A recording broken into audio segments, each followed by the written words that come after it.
I'm sorry. అదే ఏం లేదురా, మమ్మీ కంట్లో నలకబెడితేనే ఊస్తున్నాను. It's all right. Thank you. Mummy నీ కంట్లో నలక పడిందా? పాపం. కంట్లో నలక పడిందా? చేసిన తప్పు చాలక సంజాషేందుకు? చిన్నపిల్లాడు వాడు అడిగాడా? ఆ పెద్దరికం ఏదో మనమే ఉంచుకోవాలి కానీ. అందుకే నీకు మన పెళ్లి రోజే చెప్పాను, ఆ పెద్దరికం దగ్గర ఏదో ఇంకా 10 ఏళ్ళు పోయిన తర్వాత తెద్దు కానీ అంతవరకు మనకు చిన్న రకం సాగని. ఇది నా మాట ఉంటే ఏదో కొంపలు ముంచుకున్నట్టు సంవత్సరం జరగకుండా. అవును, ఆ తప్పంతా నాది. పదండి టిఫిన్ తిందరు పదం. ఏమ్రా తొందరగా తింటున్నావు బాబు? బాగా నమిడితనంగా అరగండి ఆరోగ్యం చూస్తే మొన్న ఈ విషయాన్ని గురించే ఐక్యరాజ్య సమితిలో. ఏమండి నాకు తెలియక అడుగుతాను. సాధారణంగా అన్ని తెలిసి అడుగుతావే, ఇదొక్కటే తెలియలేదు. అడుగు. మా అత్తగారు మీకు చిన్నప్పుడు వస ఎక్కువ పోసారా? ఏమబ్బా? ఏం లేదు, ఒక్క క్షణం ఊరుకోకుండా లొడా లొడా లొడా అని మాట్లాడతారు కదా, అందుకని. Please shut your mouth my boy. You know I am a doctor, అందులోనూ సైకియాట్రిస్ట్ అంటే మనస్తత్వానికి సంబంధించిన డాక్టర్. నేను నవ్వుతూ మాట్లాడాలి, రోగులతో మాట్లాడించాలి, ఆ మాటల్లో నుంచి వాళ్ళ దెబ్బ ఏంటో తెలుసుకోవాలి, తెలుసుకున్న వాళ్ళ రోగం కుదురు. Sugar my dear son. Why? పంచదార ఎక్కువ తింటే డయాబెటీస్ వస్తుంది. Diabetes? Oh congratulations my dear son. చూశావా మై సన్ అప్పుడే డాక్టర్ అయిపోయాడా? You are right. చాలే ఊరుకోండి. వై? మీ దృష్టి తెలియదు. ఐశ్య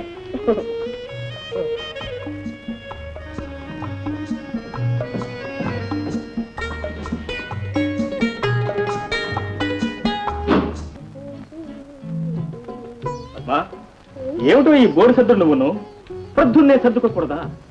చూడు జీవితం అందులోనూ ఎవరు ప్రతి క్షణం మొత్తమునా? చూడండి, ఇంకేం చూస్తాం? రాత్రిలో ఇంకా 3 సవాలు పొద్దుంది, ఇంట్లో ఇంకా 7 సేర్ల మల్లె పువ్వులున్నాయి, ఒంట్లో ఇంకా 30 ఏళ్ల యవ్వనం ఉంది, కట్టుకున్న భార్య కనుక జీవితాంతం పక్కనే ఉంటుంది. ఆలస్యమైన పర్వాలేదు, తగ్గండి. తగ్గుతాము, కానీ సరిగ్గా ఎలాంటి సమయాల్లోనే. పాపం మహానుభావుడు ఉమర్ ఖయాం గారు ఏమన్నారో తెలుసా? తెలీదు. భర్త గారు రేపు ప్రొద్దున ఊరు వెళ్తూ ఉంటే భార్య ఇవాళ రాత్రి పెట్టి సర్దొద్దని మాత్రం చెప్పలేదు. అవును, నువ్వు ఇలా తెల్లవార్లు ఈ పెట్టె సర్దుతూనే ఉంటే నన్ను గుడ్లు అప్పగించి చూస్తూ కూర్చున్నాడు కదా. అబ్బబ్బా, ఇలా ప్రతిదానికి అడ్డం వస్తే నిజంగానే తెల్లవారిపోతుంది. మీరు మహా ఉంటే 2 రోజులుగా 2 జతలు చాలుగా. ఏమో మరి ఎందుకో తెలియదు గాని ఈ అందాల చందమామ గారు నన్ను తెగలర పెట్టేస్తుంది. తీసుకువెళ్ళిన సామాన్లు జాగ్రత్తగా తీసుకురండి. ఏమిటో ఇవాళ ఈ చల్లటి పిల్లగాలి నా ఒళ్ళంతా పులకింపచేస్తుంది. అబ్బబ్బబ్బబ్బా, మీ గొడవలో టవల్ పెట్టడం మర్చిపోయాను. ఈ టవల్ చూద్దపట్టు, ఈ చల్లని ఆపలేదు. డాక్టర్ గారు, చాలా బాగుంది సార్ మీ సలహా. వాడెవడో ముక్కు మొహం తెలియని వాడు వచ్చి నాన్న అంటే ఇతను తండ్రిలా నటించాలా? రేపెవరితో వచ్చి తమది నాదా అంటే హా సవితి అని నేను నటించాలా? ఇదేనా తమరు చేసే వైద్యం? నువ్వు చెప్పడం అంత అయిపోయిందా? అబ్బా, వేస్తేనండి.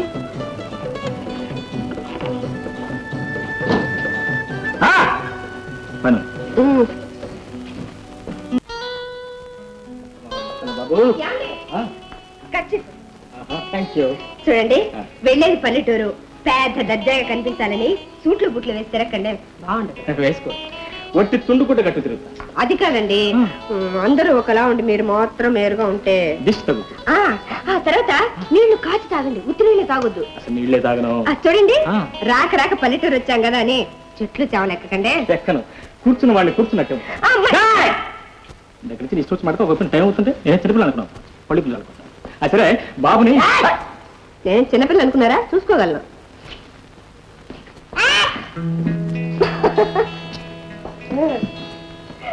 శారదా, నీకెందుగా మా అనవసర విషయాల్లో జోక్యం చేసుకుంటావు? ఏం చేశానని? ఆ డాక్టర్ మన ఊళ్ళోనే ఆసుపత్రి పెడతాడని ఊరంతా దాటింపేశావా? నీతో నేను చెప్పారా? ఏ పెట్టడం లేదా? మన ఊళ్ళో జనానికి చేతికొచ్చినా కాలుకొచ్చినా ఆ మృదరు వెళ్ళి అవస్థ పడాల్సిందేనా? అబ్బా, చంపేశావా? వేడెక్కువగా ఉంది. మొన్న చంచే తాతకు గుండె జబ్బు వచ్చిందా? మన ఊళ్ళో పెద్ద డాక్టర్ ఉంటే ఆయన ప్రాణాలు దక్కే కదా. బాగుందమ్మా నువ్వు చెప్పేది. అవతల వాళ్ళ కష్ట సుఖాలు లాభ నష్టాలు చూసుకోనక్కలా? ఏమిటా మా కష్ట నష్టం? ఏమిటా? పూటికాళ్లతో టక్కున బస్సులు తిరిగే మనిషి ఈ బురదగుంటలోనూ పేడ కుప్పల మధ్య తిరగలదటే. చాలవా, మరీ కొద్దిగా ఒళ్ళు పెట్టిపోతుంది. ఇదిగో శారదా, డబ్బు ఖర్చు పెట్టి చదివింది, వడ్డీతో సహా లాగడానికి ఇచ్చేవాళ్ళుంటే పెట్టుబడికి 3 రెట్లు కట్నం పొందడానికి తెలిసిందా? సరేగానే నువ్వు తొందర అన్నమాట. నువ్వు వెళ్ళి గుడ్లు మార్చుకో, నేను మంచిలు తీసుకొస్తా. మంచిది, నువ్వు రామా.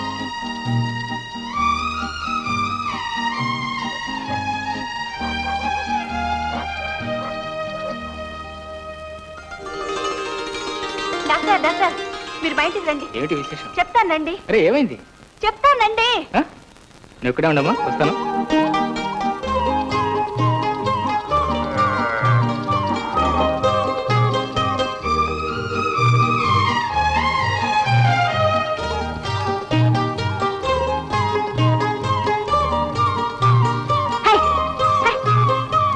రండి కూర్చోండి. మర్యాదల తర్వాత కానీ ఎవరికి ప్రమాదం ఉందన్నావు? ఎక్కడా రోగి? ఏంటి గూళ్ళు తుతున్నావు? ఇక్కడే ఉండాలండి. ఎక్కడికి వెళ్ళింది? సరే, ఎందుకు నీ రోగి మనిషా జంతువా? జంతువు అయితే ఏమండి, మనిషి కంటే ఎక్కువ. మనం ఏం చెప్పినా అర్థం అవుతుంది. పాపం నేను వచ్చేటప్పుడు కళ్ళు మూసుకుని చచ్చిందల్లా ఇక్కడ పడుంది. మళ్ళీ మ్యావ్ మ్యావ్ అంటున్నావు, కొంపదీసి మళ్ళీ అంటే పిల్లే? అవునండి. మళ్ళీ మళ్ళీ బులే ఎట్రా, మంచి రోజు నేను తీసుకొచ్చావని నువ్వు ఇక్కడ కూర్చొని వెతుక్కుంటూ ఉండు, నేను వస్తాను. ఏమండి? డాక్టర్ డాక్టర్ దానికి ఏదో పెద్ద జబ్బు చేసి ఉంటుందండి. లేకపోతే చెంగుని తిరిగేది ఎందుకు అలా అయిపోతుంది? కొంచెం ఆగండి, పిలుస్తాను. మళ్ళీ మళ్ళీ శారదా శారదా కమల, మన మళ్ళీని చూసావా? మన మళ్ళీ 4 బుజ్జి పిల్లలే కందే. అక్కడుంది, రా చూద్దాం. తల్లి పిల్లలు బాగున్నారా? ఏమండి మీరు కూడా రండి, మళ్ళీ చూద్దరు కానీ. ఎందుకు, వారు క్షేమంగానే ప్రశ్నించారుగా. మళ్ళీ పర్లేదు, అలాంటి ప్రమాదం ఏదైనా జరిగితే పాముల నర్సయ్య గారి లాగా నా పేరు దాని చెవిలో చెప్పు, లేచి కూర్చుంటుంది. పదండి. పర్వాలేదు.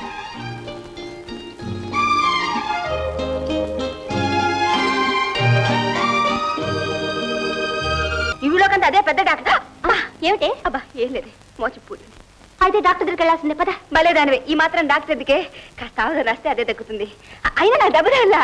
నువ్వు నడు. దెబ్బ తగలేదా? పిల్లికి డాక్టర్ కావాలి, నీకు అక్కర్లేదు? అబ్బా పద. అక్కర్లేదే, పదమంటుంటే. అయ్యో పొద్దున్నే వేసేవారు మాకు చూశాను. ఇలాంటి విషయాలు అసలే చేయకూడదు. ఎముకలు విరిగి విరగనట్టే ఉండి ఎప్పుడో సరి పుట్టుకోమంటాయి. ఆ తర్వాత చాలా ప్రమాదం, నేనేం చేయలేను. నువ్వు పరీక్ష చేయించుకో, నేను వస్తా. కమలా ఏది?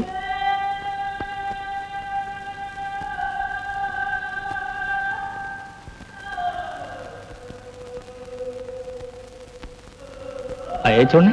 దెబ్బ ఇక్కడ కాదండి, కాలికి. పిచ్చిదా, దెబ్బ ఎక్కడ తగిలినా దాని ప్రభావం గుండె మీద కదా ఉండేది. గుండె గట్టిదనుకో, ఏ దెబ్బైనా మనిషిని చేయలేదు. చూడండి. ఏ నీ గుండె తోచుకుంటాను భయమా? అయినా దాన్ని కనిపించకుండా ఎక్కడో లోపల భద్రంగానే దాచుకున్నావు కదా. అంత తేలిగ్గా దోచుకోగలనా? అవును, దెబ్బ కాలికి కదు తగిలింది. అయ్యో కృష్ణ కృష్ణ. ఏంటి కాళ్ళు పట్టుకున్నాయన? పిచ్చిదానా, శ్రీకృష్ణ భగవాన్ అంటే సత్యభావం కాళ్ళు పట్టుకున్నాడు. ఏది ఎక్కడ?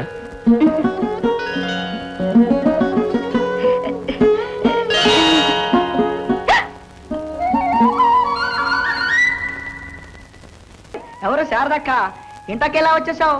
ఈవేళ ముక్కోటి ఏకాదశి కదూ, నీ ప్రసాదం ఇద్దామని వచ్చా. ఇవాళ ముక్కోటే కదా శాఖ, బతికించావు. అయితే ఇవాళ డాక్టర్ గారికి ఉపోషం పెట్టేస్తాను. ఆయనకు పుణ్యం వస్తుంది, నాకు ఈ తిట్లు తప్పుతాయి. తిట్లా? ఎందుకు తిట్లు? ఎందుకేంటక్క, ఈ వంట పాత్రలో ఏదో కల్తీ ఉన్నట్టుంది.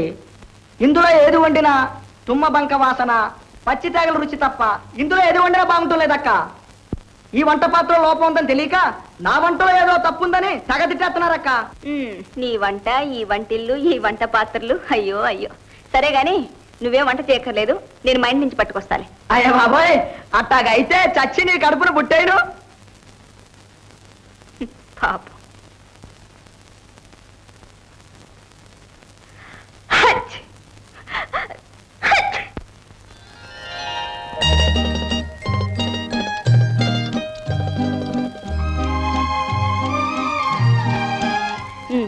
ఇక కానివ్వండి, మిమ్మల్ని భోంచేయండి. వినపట్టం లేదా? కనపడుతుంది అంతే. ఏమిటి? 2 విశాలమైన నేత్రాలు, వాటి మధ్యలో ఒక కోటేరు లాంటి ఎత్తైన ముక్కు, దానికి ఇరుప్రక్కల తెల్లటి నున్నటి బుగ్గ. కొత్త ఉంది, అవి అందరికీ ఉంటాయి. ఉంటే మాత్రం అవి మమ్మల్ని చూడండి అని పిలవద్దు. ఉం? ఏమండి, ఉం. మీరు ముందు అన్నం తింటారా లేక ఇలాగ మాట్లాడుతూ కూర్చుంటారా? మాట్లాడుతూనే కూర్చుంటా. నిన్ను ఇలా ఎదురుగా కూర్చోబెట్టుకుని సంవత్సరాల తరబడి మునీశ్వరుడిలా చుట్టూ పుట్టలు పెరిగే వరకు మాట్లాడుతూనే కూర్చుంటా. ఎక్కడికి? మా ఇంటికి. వచ్చిన కానీ చూస్తున్నా ఏంటయ్య నీ వాళ్ళకం ఎలవయ్యా వెళ్ళే నిశ్చాలుకోబా పండుకి పక్షులు కొంటాను, కారులు ఎక్కించి ఊరంతా చిటది. డ్రైవర్ ఎల్లయ్యా వెళ్ళు ఇంకా సత్తునే ఉన్నావు. వచ్చేసానండి. అదే కావాల్సిన సర్ది పెట్టావా? నేను అక్కడికి వెళ్ళి జవరించాలా? అన్ని ఇందులోనే ఉన్నాయి, వెరీ గుడ్. ఒక్కటి తప్ప. ఏంటిది? తీసుకురా. ఎక్కడి నుంచో తీసుకురావక్కర్లేదు, ఇక్కడే మీ పక్కనే ఉంది, తీసుకువెళ్ళండి. ఓహో, ఐ సీ. నిన్న చూడు పద్మ, ఈ హడావుల్లో నిన్ను ఎక్కడ మర్చిపోతాను అని రాత్రి ప్యాక్ చేసుకుని ఇక్కడ దాచుకున్నా. కబుర్లే, ఈ మగాళ్ళని ఎవరు బాబు నమ్మేది? అంటే నేను ఎక్కడికి వెళ్తే అక్కడికి నిన్ను కోడి జీవులు పెట్టి తీసుకెళ్ళాలా? నాకేం అభ్యంతరం లేదు, పద. కానీ పద్మ, ఇక్కడి నుంచి మనం హైదరాబాద్ వెళ్లే వరకు బాబాయ్ మంచినీళ్ళు ఆపను, నాయ్ నోయ్ అన్నా. చాలా ఊరుకోండి. అచ్చరే, మళ్ళీ తమరు ఎప్పుడుటా తిరిగి రావడం? ఇప్పుడే ఉంది, కాన్ఫరెన్స్ అవటం, టాన్ వైఫ్ ఇంటి దగ్గర ఉంటాం. అంటే 16 కాకపోయినా అక్కడ ఉండిపోతారా? అవన్నీ మన చేతిలో ఉంటాయా? మీ మనసులో ఉంటేగా. అయ్యో 16వ తారీఖే ఇంటికి వెళ్ళాలి అని ఉంటే కాళ్ళు అక్కర్లేదు, చేతులు అక్కర్లేదు, గాల్లో తేలిపోయి రావచ్చు. 15 లాగే 16 వస్తుంది, వెళ్ళిపోతుంది. అబ్బబ్బా, ఏమిటో నీ 16వ తారీఖు చెప్పం ఏమిటిది? ఇక్కడ దాచుకున్నారన్నారుగా, అడగండి చెప్తుంది. వాయస్ నిర్భయంగా అడిగేస్తాం. హృదయమా ఏముది? మరి 16వ తారీఖు చెప్పు. అడ్డడ్డడ్డ చూసావా ఎంత ముఖ్యమైన విషయం మర్చిపోయాను. ఆగస్టు 15వ తారీఖున మన దేశానికి స్వాతంత్రం వచ్చింది. ఆగస్టు 16వ తారీఖున మన ఇద్దరికి స్వాతంత్రం వచ్చింది. పద్మ, నువ్వు చెప్పినా చెప్పకపోయినా 16వ తారీఖు మాట్లాడక మరి ఇక్కడ వాలేస్తా. కానీ నువ్వు మాత్రం ఎలా ఉండాలి తెలుసా? 16వ తారీఖు ఏది? 16వ తారీఖున సన్నగా నాజుగ్గా నాకు తెలుసు ఉంటావు. టైం అవుతుంది. సరే, ఏంటండి? 16వ తారీఖు.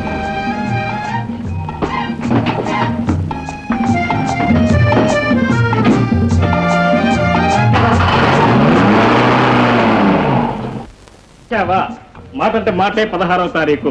సూర్యుడైనా రాత్రిపూట వస్తాడేమో కానీ మీరు అబద్ధం ఆడతారా? చాలా థ్యాంక్స్, ఇప్పటికైనా గ్రహించా. మరి హైదరాబాద్ లో అడగో, ఆ విషయం అడగ. అసలు హైదరాబాద్ వెళ్ళలేదని కంటే అదేంటి? ఏంటంటే నీ మొహం అక్కడ రివ్వున ఒకటే గాలి, బోరున ఒకటే వర్షం. అయితే కాన్ఫరెన్స్ జరగలేదా? జరగలేదా అనుకో, అయినా వాతావరణం బాగున్నప్పుడు మనసేం బాగుంటుంది చెప్పు. పైగా అక్కడ కూర్చొని డాక్టర్లు 190 మంది కట్నం కోసం డిగ్రీలు పుచ్చుకున్నాడు కానీ అసలు పసేది. మహా, మీరు మాత్రం మా నాన్నగారి చెవులు పిండి పుచ్చుకోలేదా? అలాగా? నన్ను తులాభారం వేసి నిన్ను నిలువున కట్టబెట్టిన మీ నాన్నే నాకు ఇంకా బాకీ ఉంటాయి. Mind you. ఇక్కడ మాట్లాడా గానీ అక్కడ ఏమైనా నోట్ వచ్చారా? కాలు దగ్గర వెళ్ళిపోయింది. లేడీస్ అండ్ జెంట్లమెన్ అని నేను నోరు విప్పేసరికి అక్కడ ఉన్న మహాజ్ఞానులంతా నోళ్లు తెరిచి కళ్ళు తేలేస్తాయి. ఇంకా 2 రోజులు ఉందండి, తమ దగ్గర నుంచి పుంజుకోవాల్సిన విజ్ఞానం అంతా ఉంది అని request but I said it is impossible because it promised 16 ఇవాళ 16. అందుకనే ladies and gentlemen I'm sorry. నేను మలేషియా వాళ్ళకి నేను చెప్పటం అందుకని లేడీస్ అండ్ జెంట్లమెన్ అని ఒక పెద్ద అబద్ధం ఉంది. ఈ చీర నాకేనా? కాదు, నాకు. చీర నీకు కాక నాక. హైదరాబాద్ అంత కాలం ఏమిటి రివ్వులు గాలొస్తున్నా, బోర్లు వర్షం కురుస్తున్నా, ఢమడమా అని పిడుగులు పడితే మాత్రం నా ప్లేస్ కోసం హైదరాబాద్ అంత గాలి. మరి దీని మీద ఈ ఊరు పేరుంది? ఈ ఊరి పేరా? అదే సంఘీభావము సమైక్యత అని ఉంటాయి చూసావా, అవి వ్యాపారంలో కూడా ఉంటాయి. ఆ ఊరివి ఈ ఊరు వస్తాయి, ఈ ఊరివి ఈ ఊళ్ళోనే ఉంటాయి. You're right. It's business rotation, అంటే rotation business, business rotation. Rotation ఏంటి అడి చూస్తున్నావు? ఇంకా రాలేదేమో అని. ఎవరు చూస్తారుగా. ఎవరబ్బా? బంధువులా, మిత్రువులా, శత్రువులా? ఇదిగోనక్క. ఈవిడెవరు? ఈవిడ పిన్ని బాబు. పిన్నంటే? పిన్నంటే ఆంటీ. వీడు మా అబ్బాయి రవి. డాడీ ఏరి? డాడీ. డాడీ అంటే? డాడీ కాదు డాడీ, డాడీ అంటే నాన్నగారు. డాడీ పిచ్చిరదా, ఎంత చెప్పినా వినడు, కొట్టినా మాండు. డాక్టర్ గారినే నాన్నగారు అంటాడు. ఓని లెక్క పసివాడు. అవును, బాబు నాన్నగారు ఇక్కడ అదే అడుగుతావులేమ్మా. ఆయన అక్కడెక్కడో అంబాలాలు, నేనేమో ఇక్కడ. వెంటనే బయలుదేరిరా అని ఉత్తరం రాయడం, నేనేమో సామానంతా సర్దుకుని బయలుదేరేసరికి టెలిగ్రామ్. నాకు ట్రాన్స్ఫర్ అయింది, బయలుదేరొద్దు అని. ఉత్తరం రావడం, నేను సామాన్ సర్దుకోవడం, టెలిగ్రామ్ రావడం, సామాన్లన్నీ విప్పుకోవడం. ఇదే తంతు. ఒకళ్ళొకళ్ళు చూసుకుని సంవత్సరంన్నర అయింది. నువ్వేం బాధపడబోకక్క. ఈ మగవాళ్ళంతా ఇంతే, ఈయన మాత్రం ఇప్పటికి. అవును, ఈయనెక్కడా? బాబు, ఏమిటా ఈ చదువు? తిరగేసి పెట్టుకోలేదు, కనపడలేదు. కళ్ళజోడు పెట్టుకుని చదువుకోవాలి అప్పుడు. ఇందా. పద్మా, ఆ, అబ్బబ్బబ్బ, నా షూస్ ఏవి, సాక్స్ ఏవి? ఆ? తెస్తున్నా.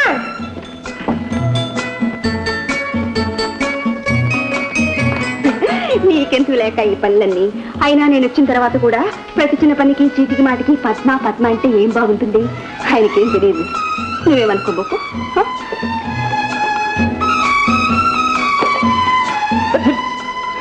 శారదా, ఈ పనులు నీకు ఎందుకు చెప్పు. ఇదే మాట ఇప్పుడే అక్కయ్యతో చెప్పొచ్చాను. ఏమండి, పద్మ ఎవరు? ఎవరుంది నాకు? చుట్టం చూపుగా వచ్చినావిడేగా. అవును పాప. మరి ప్రతి చిన్న పనికి చీటికి మాటికి పద్మ పద్మ అంటే ఏమన్నా బాగుంటుందా? అదే ఏం బాగోదు. అదే చూడు, షూనే వేసుకుంటాను కానీ డ్రైవర్ వచ్చాడేం పద్మని అడుగు. అడ్డడ్డడ్డడ్డి, ఇప్పుడే కదా చెప్పావు, ప్రతి చిన్న పనికి. అవును, ఇక్కడ ఏదో గమ్మత్తని మాట అన్నావే. చీటికి మాటికి ప్రతి చిన్న పనికి చీటికి మాటికి పద్మ పద్మ అంటే ఏమన్నా బాగుంటుందా అని. చూసావా, నువ్వు అలా చెప్పు, నేను ఇలా మర్చిపోయాను. నీకెంత జ్ఞాపకం శక్తబ్బా. అందులో మీ విషయం ఒక్కటి మర్చిపోను.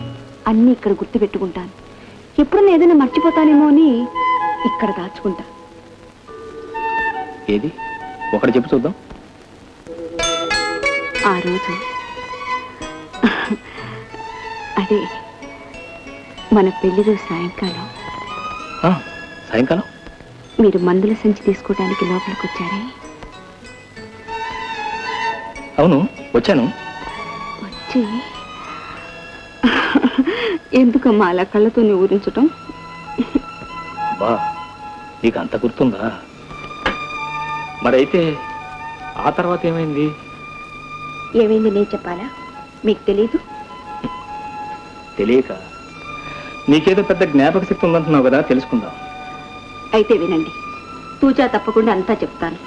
చెప్పు. తర్వాత బాధపడకూడదు. అదే ఏం లేదు, చెప్పు. చెప్పనా? ఆ, చెప్పనా? ఆ. వద్దులేండి, అవన్నీ ఇప్పుడు తలుచుకుంటే మీ మీద ఎంత కోపం వస్తుందో. నేను వేసుకుంటా. పద్మా, రాసింది. ఏమిటి పిల్లలు ఒక్కటే వచ్చా? బాబాయ్ రాలేదా? సరేలే, ఆయన సంగతే అడుగు. మీ ఆయన లోపల ఉన్నారా? ఉన్నారు. ఏ మీ ఆయన ఒకటి చేస్తాడా అమ్మా? ఏం చేశారు పిన్ని? వాడు ఎవడో పిచ్చివాడిని తీసుకొచ్చి మా ఇంట్లో పెట్టాడా? ఇప్పుడు పిచ్చి కుదిరిపోయిందా? నాకు పట్టేటట్లుంది. మా ఆయన్ని వాడి చేత నాన్న నాన్న అని పిలిపించాడా? నిత్యవాదమే. పిలిపించాడా? పోనీలే, ఏదో పిచ్చివాడు పిలుస్తున్నాడు అని ఊరుకుంటే ఇప్పుడు మా ఆయన వాడిని నా కొడుకు అని వెంట పడుతున్నాడే. నువ్వు అట్లా నవ్వకు. అమ్మాయి చూడు, ఎలాగైనా మీ ఆయనతో చెప్పి మా ఆయన పిచ్చి కుదిరించకపోతే ఈ నేను నా కొడుకు అంతే. అలా ఎప్పుడు జరగదులే పిన్ని. అమ్మాయి పద్మ, అలా జరగకూడదని కదమ్మా ఇక్కడికి వచ్చింది.